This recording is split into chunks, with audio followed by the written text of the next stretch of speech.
They said this. This is who this kid is. And they built a game plan around that kid and what that guy, they've labeled him. So until Nick Sirianni's no longer the coach, Jalen Hurts will wear that jacket as long as Nick is in that building, because you know why? That's what Nick believes what that kid is. With all that being said, the man that has to fight through the jelly donuts all morning, my man, Big Z, Zander Krause joins us now. How you doing, bro? What's up, Big Silz? How you doing, brother? Oh, I'm doing. This I is see that. Slam week, bro. What's that? It's a Grand Slam week. Well, we got a big game on. This team's got a big game on Friday. They better bounce back quick because they got thrown around like a bunch of rag dolls versus the Dallas Cowboys. The interior of that defensive line, and by the way, this goes for both sides. I rewatched. I never seen Jalen Carter get thrown around so easily. You remember when Tyler Booker on draft night was like, I like to strike fear in people. And then Jalen Carter kind of responded to it and was like, yeah, I get a kick out of somebody who says that to me. Well, Tyler Booker beat the shit out of Jalen Carter there. He did. He beat the crap out of him. I know people might not want to hear about that, but that's what happened. And let's go on the other side, too. Q Williams, you want to know what a 30-some-odd million DT looks like? That's it. Yeah, he's good, man. Are you paying Carter $32 million? Do you remember when they made that trade and the Eagles were, I don't know, 7-2 at the time or 8-2? And I said, that's a good trade. You bet. And everybody's like, they're the Cowboys. That's a stupid trade. They traded for a prime Jalen Carter. That's what they did. Yeah. You hope Jalen Carter turns into a player like Quinn Williams. Absolutely. They traded for a prime Jalen Carter, and they got him for a good deal. It was a great trade by the Cowboys, and that interior is good. But I'm more focused on Friday now.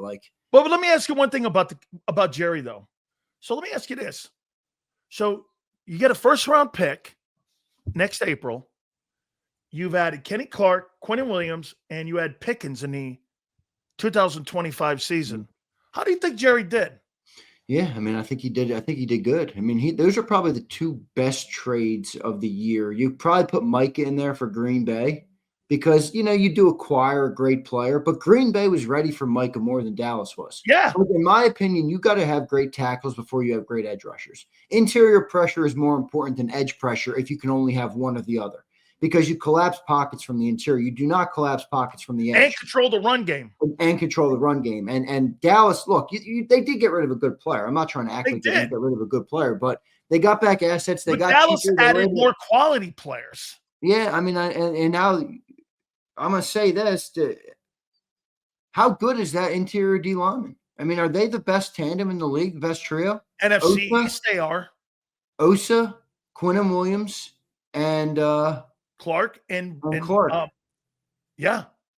That's a good freaking interior defensive line, dude. When you have that, your entire look, you saw two better outputs from the Dallas defense, no? Yeah. Now, I know you played the Raiders in the first one, and we have a shitty offense, but I'm just saying I'm not going to sleep yet on the Cowboys. I think they could win. Now they got 6 games left. KC on Thursday too. That's a tough one. But if they win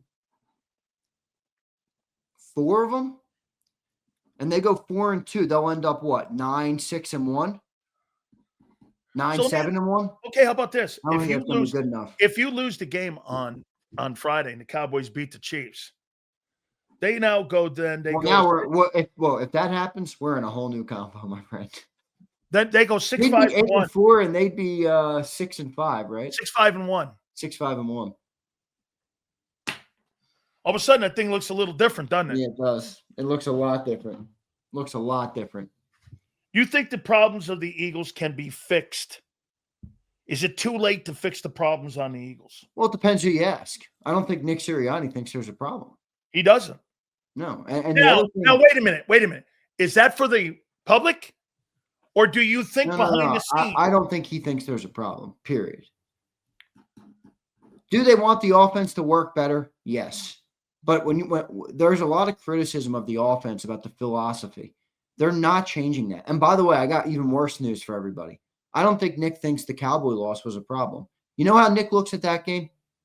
Well, we had the rare game where we turned the ball over twice, and we lost the football game. My 40-2 record when I win the turnover batter still remains, and I'm still going to double down on that philosophy. So if anybody thinks he's going to come out of the Cowboy game and be like, let's switch it up, no, he's looking at that as we had an outlier game where we fumbled the ball twice. If we assume we're not going to have that anymore like we did the first 8 weeks, we're going to go back to winning. That's how Nick views it. I don't think Nick thinks there's a problem, which is why he said yesterday what he said about Kevin Patullo. They're not going to make any changes. No, there's no changes, and I don't even think they're trying to fix anything. They want them to just – the offense, all they want from the offense is they just want them to take advantage of when the opportunities come, which are rare. This is when I'm going to agree with him. I think you're right, Reyes. But you have to maintain the course because changing now, November 25th. That's what I mean. Nick's looking at that game, 2 fumbles and 14 penalties. If we clean that up, we win the game. He's not looking at a change in philosophy. They're not doing that. No way. No way. So do you think the offensive line, how big of a problem do you think it is, the offensive line right now? Is that the biggest problem on the team, or is it Barkley that's the biggest problem on the team? Pick one. One offensive line. Pick one. It's the O-line more than Barkley. I think Barkley, there's something mentally there. I'm not saying there's nothing wrong with Barkley. You said pick one. If I had to pick one offensive line. You can't win in the NFL without good offensive line play. It's just that's universal. That's not happening. You need good offensive line play. The Eagles right now aren't getting great offensive line play. Now, honestly, I don't think they're bad in pass blocking. I really don't. Quinnen got a lot of pressure this week. Cam Jurgens got literally destroyed in that football game. Fred Johnson got beat up pretty bad. But overall, I don't think the Eagles' offensive line has been bad at pass blocking. It's the run blocking where they're getting moved off the ball and not creating as many holes as they were last year. You don't think they've been bad in pass blocking, yet they're 25th in passing? Because they can't pass the ball well. That's not on the offensive line. The offensive line was historic last year. They still suck at passing. Okay, so like you were over there now, number one. What do you mean, over where? Over there, number one. You're not talking about pass protection because the guy holds the ball too long and, he overthrows shit. He's not a volume passer. He's never going to be. Okay. All right, so it's not the old line in the passing game. It's one. Yeah, I don't think it's I think it's Jalen. I think it's Jalen. I think it's the concept. I think it's the philosophy. I mean, when you have the philosophy that they have, that means they're not going to try and stress the defense with tough throws and consistent throws. So it's kind of it's everybody in a way. It's not to point out Jalen, but offensive line is not the problem with the pass game. There's no way. By the way, don't forget, today is Tuesday. I know you got a lot on your plate. Top 10 teams. Top 10 quarterbacks. Oh, shit. You didn't tell me. I didn't hear you. Did you do it? Tuesday here, all right? Dude, some weeks it's Wednesday. Some weeks it's Tuesday. You go back and forth on me every week. Well, because the fucking team plays on a Monday or they play on a what have you. They're playing on a Friday this week. All right. I'm going to show you this one here. Here's who your football team is. Tell me where you think this is. Where are these guys? Okay, here it is. Eagles by trends. So your offense, let's do the defense. Defense is 20th. Pass defense is 22nd. Run defense is 18th. Scoring is 8th. Great. Red zone is great. 3rd. 3 and outs, you're 24th. Here's your offense. These are insane with the amount of money you spend. You're 25th in total offense. You're 24th in passing offense. You're 21st in rushing offense. You're 18th in scoring. You're 1st in red zone. You're 28th in 3rd down. Yeah, if you told me, if you gave me that sounds like the fucking Titans. If you gave me those numbers and I didn't know what the record of the team was, I would have said they were 4-7.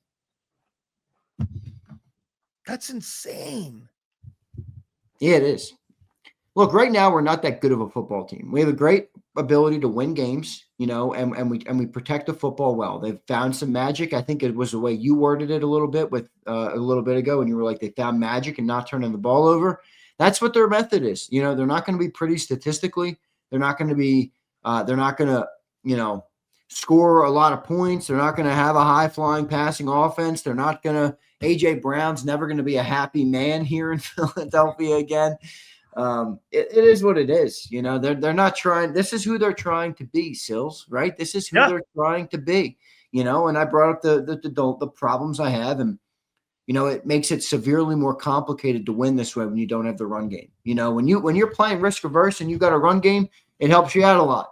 They don't have that. Now they've still been able to win without it, but that margin is so small, which is why you see a game like you did on Sunday versus the Cowboys, where they're up by 21 and they go on a 41-minute bender of nothing. I mean, anybody that is just acting like that is not horrendous is beside themselves. Tell me this: if you think you could put a game plan together, you're not Vic Fangio, you're Zander Krause. I want to point one number out to you here. So I went back and looked because I heard your guy. Who's that guy that was on today? That young kid, John Stolnis. Okay, I like him. So he was talking about. He sounded good. He was on, and he was talking about, you know, that they need to open it up. Okay, and I went back and looked at how they approached this year. So how many games are we now? 8, 9, 11 games. 11 games. Okay. So they got 10 completions to Dotson, 4 to John Mechie, 2 to Darius Cooper. They got 16 catches for 214 yards through 11 games at the number 3 position. Open what up? Yeah, I am. You know, John was. Hey, listen, everybody's entitled to their opinion. He even dropped maybe a 4 wide receiver set. My head almost exploded. But yeah, no, they don't do that. They don't do that. They don't do that. I mean, look, I thought that Barkley pass was there all game. They should have stuck with that thing a lot more. They used that a little bit. How many yards did Barkley have in the air? I think Barkley, what do you have, like 48 yards receiving 40? in that game? Something like that? A couple dump offs, you know. Yeah, but him in open space. He also fumbled on the dump off. Yeah. Which AJ was open in the flat on and probably could have went to AJ there. But 16. And by the way, like I said yesterday, first quarter, 6 targets. Rest of the game, 21-0. Rest of the game, not shit. He had 3 targets the rest of the game. Boy, I mean, hey, by the way, I want to go back and ask you one more time. How good do you think your defense did play in that game against the Cowboys? I went back and watched 22. Yeah, I went back and watched on my rewatch. That's the one thing I noticed. Because remember, they had Dallas drove all the way down the field in the first half. Dak had the interception in the end zone. They also drove down again and had Kevontae Turpin fumbled. All right, so that was 2 moments that the defense got gashed that completely changed the outcome of the game. And there was another trip to the red zone where CeeDee Lamb dropped the ball. You know, that's right. Now, so there was a lot of opportunities for them to score. That's why you can't play the woulda, coulda, shoulda game. Like I've seen a lot of people. Well, if we didn't have the flags or the penalties, we would have won. And if CeeDee Lamb didn't have Butterfingers, they would have blew us out. You know, it goes both ways. So you know, you take what you got. What we know is that they lost the game. They collapsed in epic fashion, and they better clean it up. Undisciplined, unfocused football team. You know what else it's a sign of? It's a sign of the macro, something we have been talking about all year long. This philosophy, you will lose players. Devontae Smith had a penalty. A.J. Brown had a penalty. Both receivers had a penalty in that football game. You had a bunch of penalties. You had 2 penalties on Fred Johnson. You had a penalty on Mailata. You had a penalty on Steen. You had a penalty on who else? Matt Pryor, who came into the game, which is more of a receiver penalty because he did signal to the ref that he was eligible. But yeah, I mean, it's an undisciplined, unfocused football team. They better get it on the tracks. Well, let me, you know, I hear everyone, and I heard John say that the Bears have no chance on Friday. Here's my takeaway, and you tell me who this team reminds you of. So offensively, the Bears are 6th in total offense right now coming into this game. The Bears in the passing game are 10th. The Bears in the run game are 2nd. The Bears in scoring heading into this game, the Bears are 7th. The Bears coming into this game in red zone, they are 15th. They're in the middle of the league. 3rd down, the Bears stay on the field. They're 8th. And completions on 3rd downs heading into this ball game. Boy, if that doesn't sound like the I think they lead the league in comeback wins, don't they? They have like 5 of them. How about this, Zander? Sure sounds like the Dallas Cowboy team. Not very good rankings on defense, high volume on offense. Isn't that the same team you just bad rankings on defense? Isn't that the same?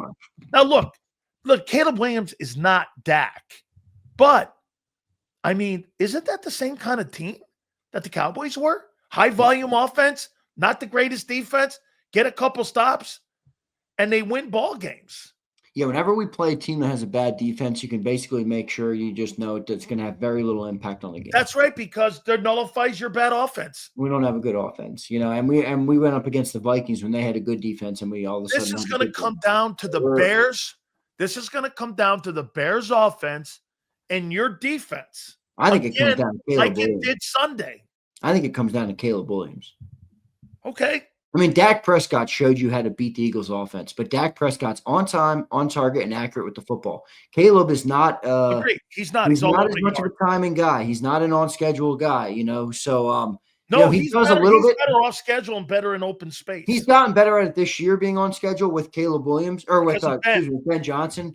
But he's more of an off-schedule guy. So, how much are they able to take advantage of that? Well, I think be the biggest question in the game. Look, and the other thing here is they got a lot of playmakers, man, for a defense that's banged up. Now, it looks like Reed Blankenship is going to play. Vic kind of said that today. By the way, John got in a spat with somebody at the Should. Reuben Frank said something to John or something. John goes, "Shut up, Rube." I guess John. Somebody said John's wearing off on John there a little bit, maybe. Yeah, I saw that. One guy messaged me, "I'll take Reuben Frank in a 3-round match." I'm like, nah. Johnny Mack. I'll take John in that one. Yeah. Reuben Frank reminds me of a hot dog. Yeah. I'll take J Mac there. But it was funny. But no, it's gonna be a good one, dude. I mean, I don't think it's as easy as a lot of fans are making. Like even John's talking crazy. I'm like, wait a second, man.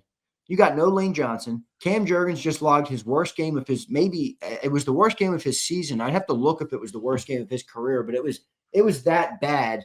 Especially graded out was that bad. Tyler Steen doesn't move bodies in the run game. Landon Dickerson's a shell of himself. Jordan Mailata's probably come down 15-20% in terms of how good he was. Now, he was excellent. He was insane last year, so it's tough, but he's worse. So you don't have a great offensive line. Like, what makes you think that you're going to – if you can't run the ball and you don't have a good offensive line, you don't have a good offense, we're going into this game. It's defense will bail us out or they won't. And guess what's in this game on Friday? Gardner Johnson. Dude, they got Gardner Johnson, they got Kevin Byard, and they got DeAndre Swift. Yeah, but Gardner Johnson's going to talk trash. And he is going to be a menacing thing back there. And I got to tell you, when you are shit on like that, I don't know, man. I'm looking forward to seeing. Oh, by the way, dude, I went back and watched that. George Pickens destroyed Cooper DeJean. He fucking crushed him in that game on Sunday. On second watch, Cooper was actually a little better than I thought. No, it was it was 2 plays. He had 9 targets, 9 catches. Yeah, but Cooper was only on him twice. I must think. Cooper only gave up 2 catches. Who was on him? He had Adoree on him at times. He had Quinion on him for a couple catches. He had like everybody. They didn't travel anybody, so they lined him up all over the place. It wasn't all Coop. I rewatched the game. Look, you think the secondary played well? No, that's not what I'm saying. I'm saying Cooper specifically. Okay, I have to go. I think I must. Because still, hear me out. Like you saw the flag, and I'm not even here to complain about the flag, but like, isn't that just good offense, dude? Like Cooper was right there. You know what I mean? Like, and that's a great receiver. Sometimes you got to tip your hat, man. Oh, absolutely. We're good too. Cooper was right there on George Pickens. Pickens made a crazy good play. Even used his hands in the face a little bit. Okay. Cooper was fine on that. And then the other play got beat a little bit, but at the end of the day, I thought Cooper was okay. Do you think that Jalen Hurts is a casual leader? You talking about what Hughes said yesterday? Yeah. And by the way, he's taking shit for saying this. Can you imagine this offense with Dak Prescott? This fan base is so buttercups. I love the way Hugh does it. He's like, I forget what he said today, responding to everybody. It's I forgive you or something. He said he did. He goes, listen, I forgive all you. Yeah. So fucking good. No, I don't think that about Hurts. I don't. I mean, I think I can see where he's coming from with it because the team goes on a parade float. Much because of Saquon Barkley and the defense last year, and Jalen's obviously out in front of everything, and now the offense can barely put one foot in front of the other, and Hurts just doesn't say a whole lot. Now, if you listen to him, Jalen does say, I got to be better, starts with me, all those things, but that's lip service. I don't listen to what they say, good, bad, or indifferent. I more watch what they do, and I don't see Jalen trying to really advance and improve this offense. I think maybe where Hugh's coming from, it's more old school with he and I. I don't want AJ to be the voice of the huddle. I want the quarterback to be the voice of the huddle. Why is it always AJ? And by the way, you see McNabb today too? I think it's time to get rid of fucking AJ. Oh, yeah, that's coming. Yeah. So here, look at this, man. They're already starting to put this guy up in effigy here, man, where they're starting to get rid of this guy, man. I mean, dude, they're turning on A.J. Brown right in front of your eyes. And they're going to it's a daily thing. Yeah. They're going to scapegoat him. If Lurie decides that he's done with Patullo, they'll scapegoat him. I don't think Nick is going to scapegoat Patullo. I think that would be Lurie or Howie. I don't think that's Nick's call. I agree. But I'm saying if it is Nick's call, he'll stay. But the owner might come in and say this is unacceptable. So the owner is a total wild card in this, and nobody really knows where the owner stands. A lot of people think the owner loves Jalen Hurts, but a lot of people also go off what the owner's been for 20 years, and he's always wanted to be on the cutting edge of the NFL in the passing game with offense. He invests a bunch in the offense. You can see the way the salary cap is lined up, how much he pays on the offense. This offense is objectively horrible. Does the owner really believe that's all Kevin Patullo, or does he believe there's other people, at fault for that? That's the $1 million question on this football team, because the other thing Hugh brought up, which people, erupted at, or no, it wasn't Hugh, excuse me. Shady brought this up where they doesn't think they're going to extend Jalen Hurts. And people erupted on it. And I'm like, Sileo has been telling you guys this for 5 years. This organization puts more credit on themselves than they do any player or any coach. That's just the reality. They went to the Super Bowl with Doug Peterson and Carson Wentz and Nick Foles. They swapped them out, got a new coach, a new quarterback, and they went to 2 Super Bowls in 3 years. Are you under the impression that this team doesn't believe they could swap out Nick and Jalen and build another team and get back to the Super Bowl? Let's play a scenario. Let's say they did fire Nick. Let's say they did move on from Jalen. If they put, just for the sake of the conversation, let's just say Tanner McKee was the quarterback because he's simple and easy and backup and cheap, and you brought in a play caller like Kellen Moore. You think how many games do you think this team would win? With A.J. Brown, Devontae Smith, everybody on the team. Me personally, how do I think they'd win? 12 games. Me too. So they're of the belief that nobody's above the team. Nobody's above the and look, their success would say they're right. It's not I think your margins would increase where you'd have more ability. And I think, get this, you're trying to tell me, Zander, if you didn't have a passing game that was at least in the middle of the league, that wouldn't help the run game out? I think it would. But, how are you going to get the pass game there when they don't have any complex concepts? They don't want to throw the ball over the middle of the field that much. They don't put the ball in because they don't trust the quarterback. Yeah, I know they don't. And I think that's unfair. I mean, I think you're right. But remember, I watched Jalen at 23. I mean, he had turned the ball over a lot, but he could throw the ball, So is there a form you can find 23 Hurts with a little less turnovers? That's my ideal. Let me ask you this, though. Do you agree with me after – and by the way, I'll tell you, I'm going to tell everybody in here about this kid. You do so much studying. You do so much understanding of the game. It's mind-numbing how far you've come from 2 years ago to right. No, I'm giving you – people don't do that. So you see this. So my point would be this then. Okay. If they're not going to put a game plan together in a passing game, don't you understand, Zander? They have pigeonholed this kid on here is who you are. You now know the NFL does this. You're a backup. Fred, you're a backup. You're a part-time player. They departmentalize players all the time in this league. You can't run a crossing route. You can't, and not very good at playing on time, because all of the evaluation of all the players in the front office, they label players. They've labeled Jalen Hurts. This player, he cannot win games consistently by the passing game. He needs to have a great team around him. And when you get a lead, you need to protect the league, because if you go out with high volume, he's going to be like 23 and 24. They saw, what was it? 26 games, 25 games of Hurts throwing the ball. That's all they needed to see. Because if you remember right in that time period, he had 23 interceptions in like 26 games. They said this is who this kid is. And they built a game plan around that kid and what that guy, they've labeled him. So until Nick Sirianni's no longer the coach, Jalen Hurts will wear that jacket as long as Nick is in that building, because you know why? That's what Nick believes what that kid is. Am I wrong? I agree. They're not going to change. I was talking with Prince in the Discord today about this, where he's just like, I don't get it. Why don't we just hire a coach that plays the Jalen's strengths? I'm like, Prince, I hear you. I agree with you. I'd like to bring back Shane Steichen part 2. They're not going to do it.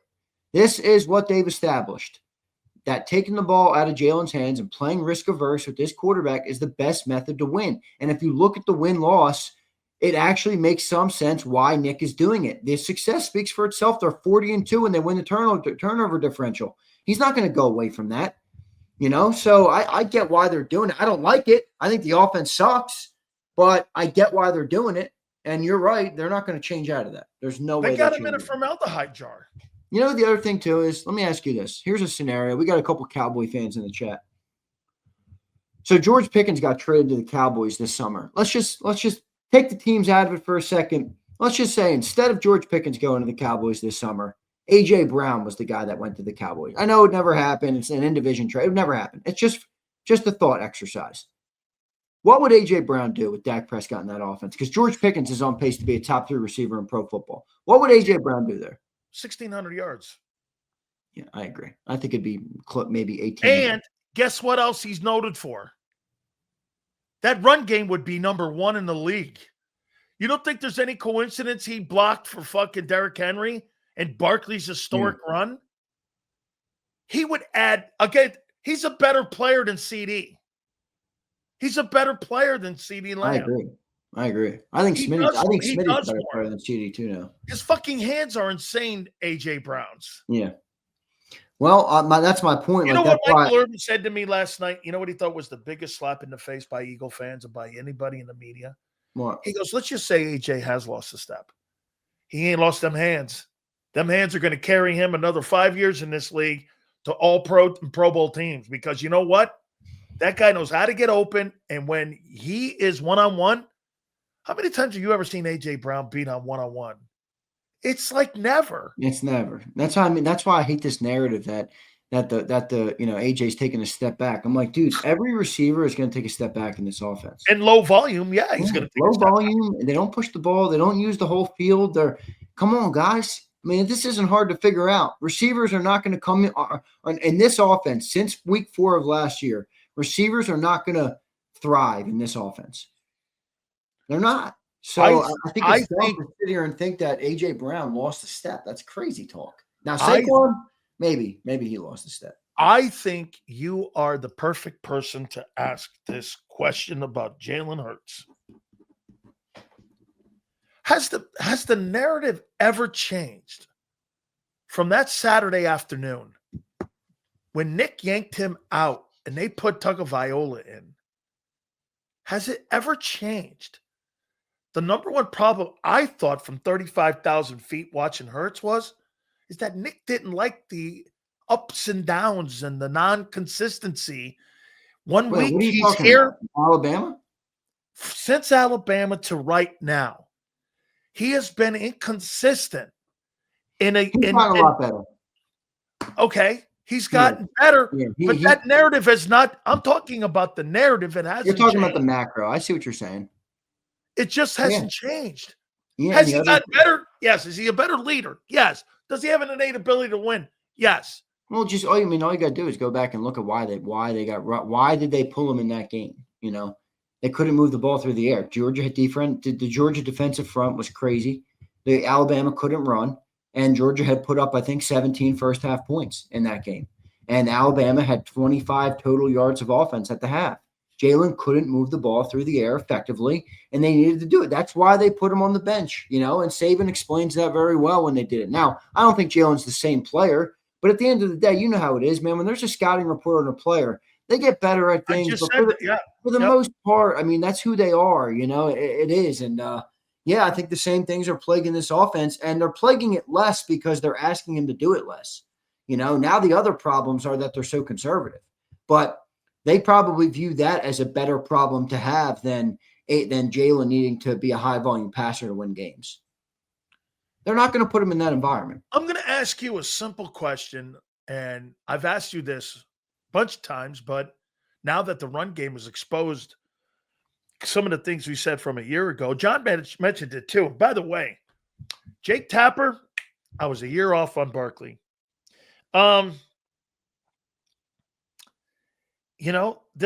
This run game, I just don't see it improving.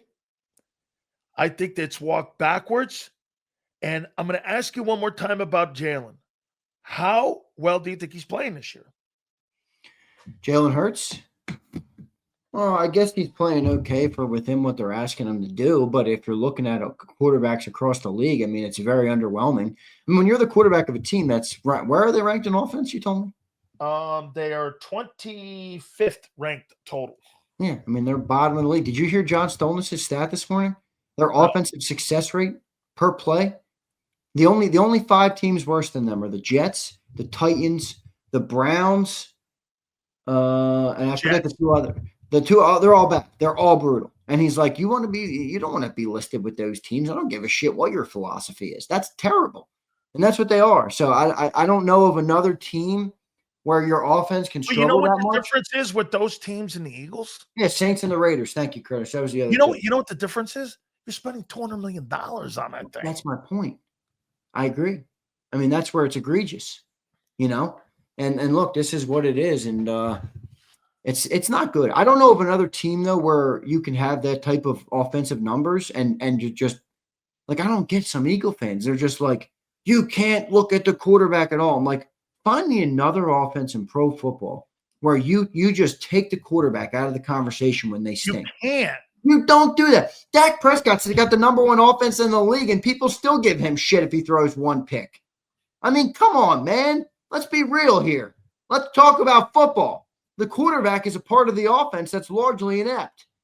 So I don't think he's done that well. No, I don't think he's had a great year. I don't think he's, lifted them up in areas that I wish he would be lifting them up. And I think without the running game, he's been more exposed this year. Man, I think you're in for a game on Friday. I think you win. Look at this. I'll say it now. Do you think Jalen Hurts is better than Dak Prescott? No way. I think Jalen doesn't have to do a lot to win. Prescott has to do a lot more to win. And I think, frankly, I don't really think it's close. When you're talking about, look, there's different conversations here. Skill, leadership, football players is better.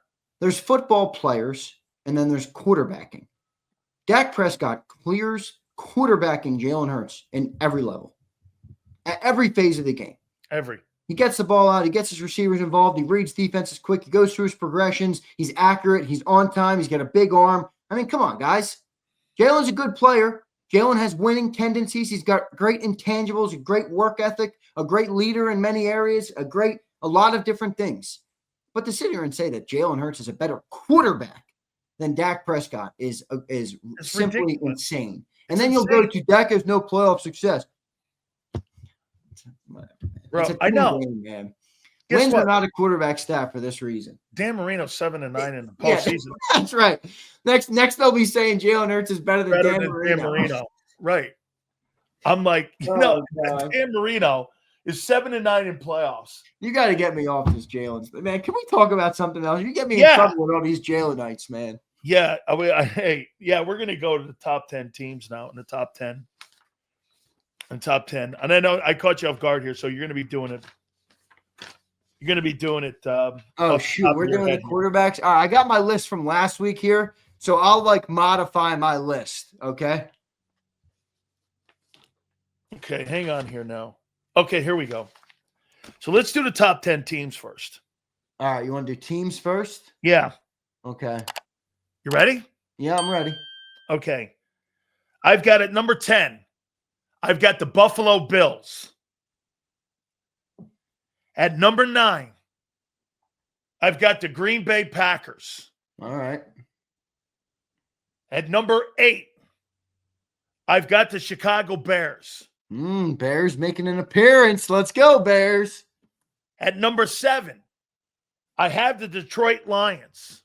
Okay. At number 6, I have the Philadelphia Eagles.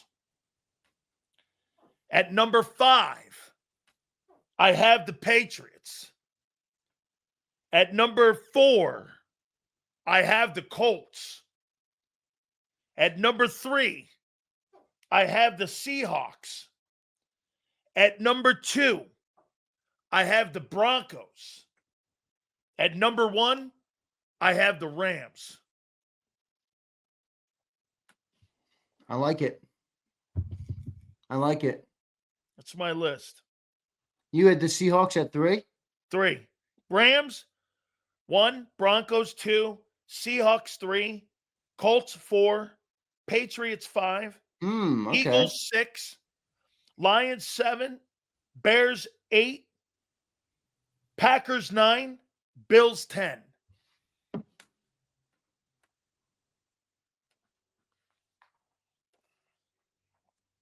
All right. I got mine.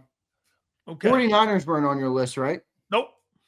They're right outside, I imagine? Yep, right outside.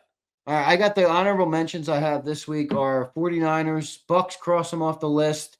Bears move into the top 10, and Chiefs fall right out of the top 10 for me. That's right. They're there too. Yeah, so Chiefs are on my honorable mention. I'm going to go 10, I'll go Packers. 9, I'm going to go Bills. 8, I got Lions.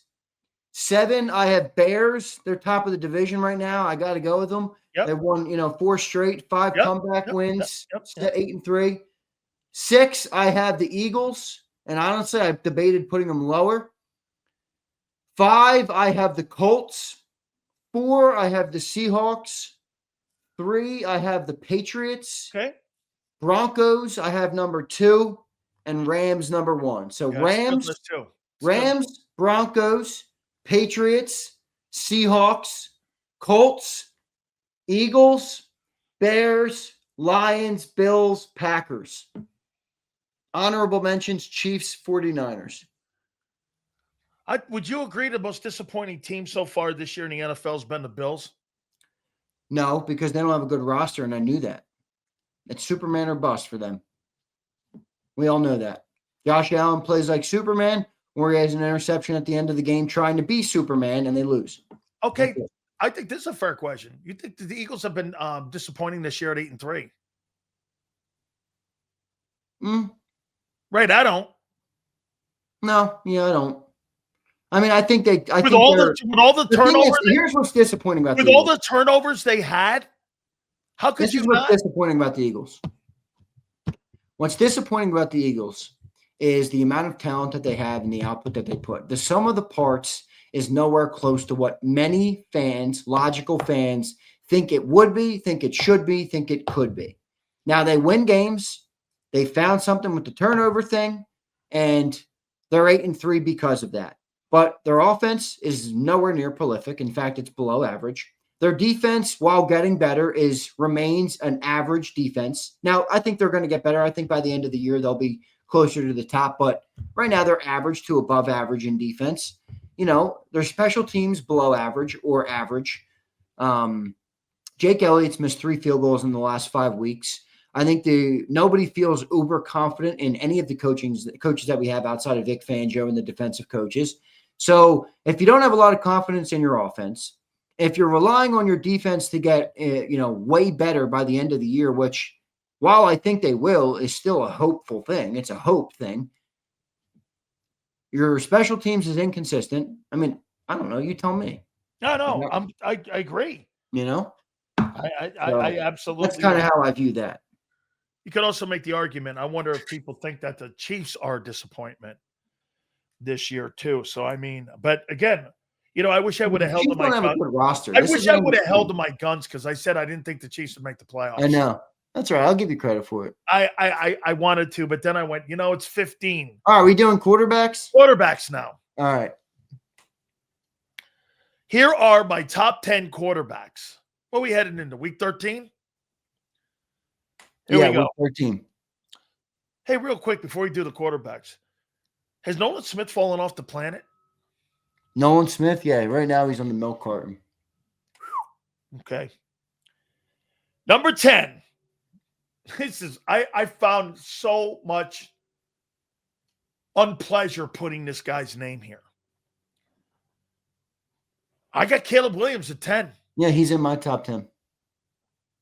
I got him at 10. I got Goff at 9. I got Daniel Jones at 8. I got Justin Herbert at 7. I got Josh Allen at 11. Or 6, excuse me. I got Darnold at 5. Dak Prescott at 4. Patrick Mahomes at 3. Drake May at 2. Matthew Stafford 1. No Jalen Hurts. I think I feel good about my list. I'm doing it on the top of my head here, but. Gotcha. All right, honorable mentions for me this week. All right, outside of my top 10 are Hurts, Jordan Love. I think I got this right. All right, ready? Yeah. Number 10, Jared Goff. Okay. Number 9, Justin Herbert. Number 8, Caleb Williams. Number 7, Bo Nix. Bo Nix. Number 6, Daniel Jones. Number 5. Wait a second, I fucked up. I got to drop Goff to an honorable mention. I didn't put Mahomes in mine. Okay. All right, I'll go Herbert 10, Caleb 9, Bo Nix 8,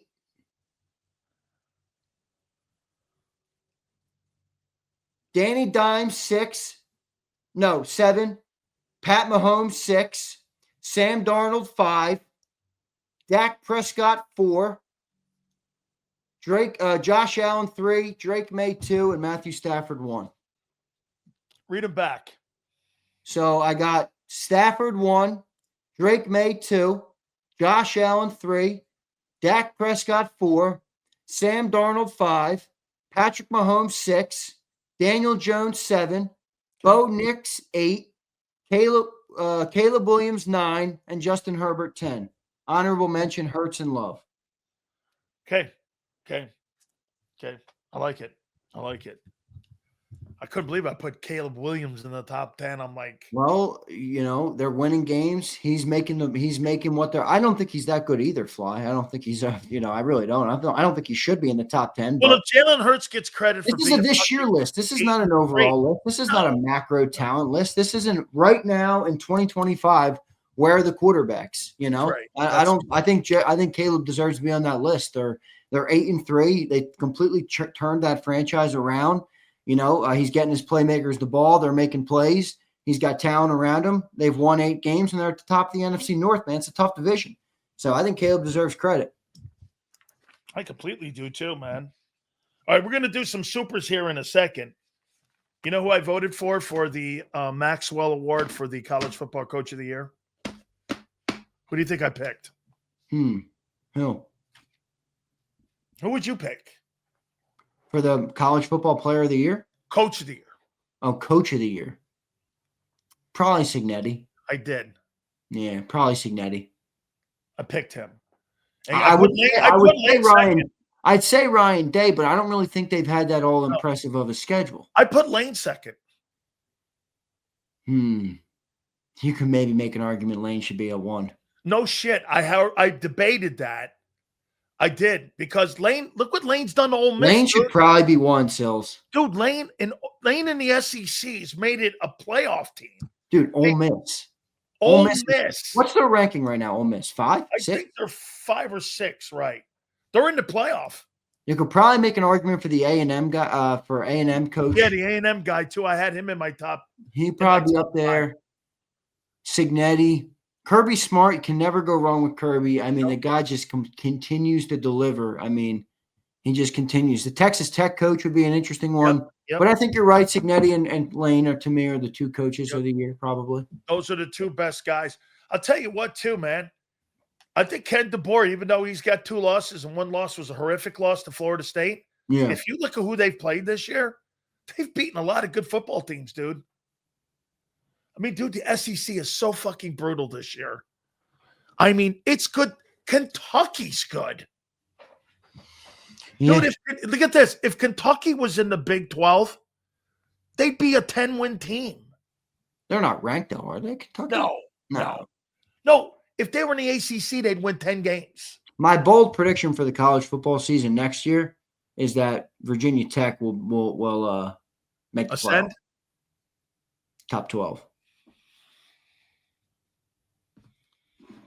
That's how much of a turnaround I think James Franklin's going to be for them. We never talked about that. I love that hire. That is a perfect hire for that team. You know why? Because if he wins 9, 10, 11 games there, they're going to build a statue to him. Well, that's a big part of it. But for Penn State has different expectations now. Nick Saban talked about this when he interviewed Franklin. You've created an expectation at Penn State that ultimately got you fired because the expectation became we're done with being top 5, top 10. We need to win it all. He couldn't win the big game. They fired him. Virginia Tech has had losing seasons in 6 of the last 8 years. They were once a great program with Frank Beamer and those who preceded him, and they have completely fallen off the face of the earth. That Fuente guy they hired years ago after Beamer was an absolute trash can. The program's is completely irrelevant.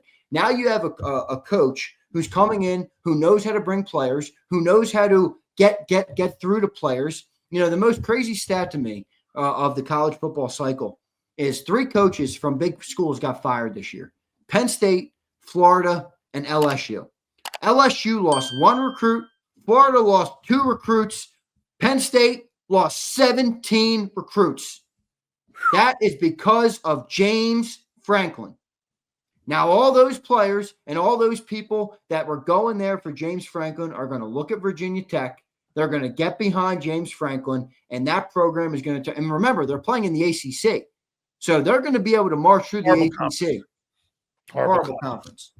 I think it's a masterful hire for them. One thing I'll say to you, though, I'll kind of push back on you on this. Franklin, he didn't build any expectations of Penn State. Paterno did.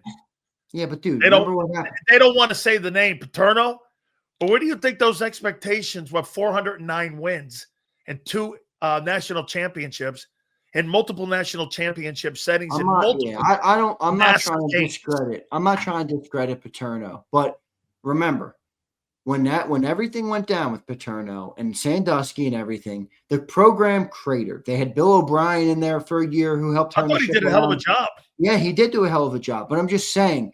I get it. Bring that program back to relevance. Does anybody – we don't even really talk about all that anymore. You know how hard it is to lift that program? So it was a very different time. I'm not saying you're wrong. Obviously, they had a great standard with Joe Paterno. They won national titles and all those things. But, I think overall – Franklin, he may go into Penn State where kids were maybe afraid to go to Penn State because of all that Sandusky shit. Right.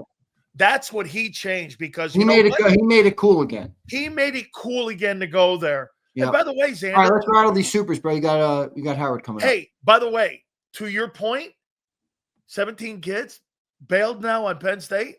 I'm telling you, man, that guy can recruit his ass off, man.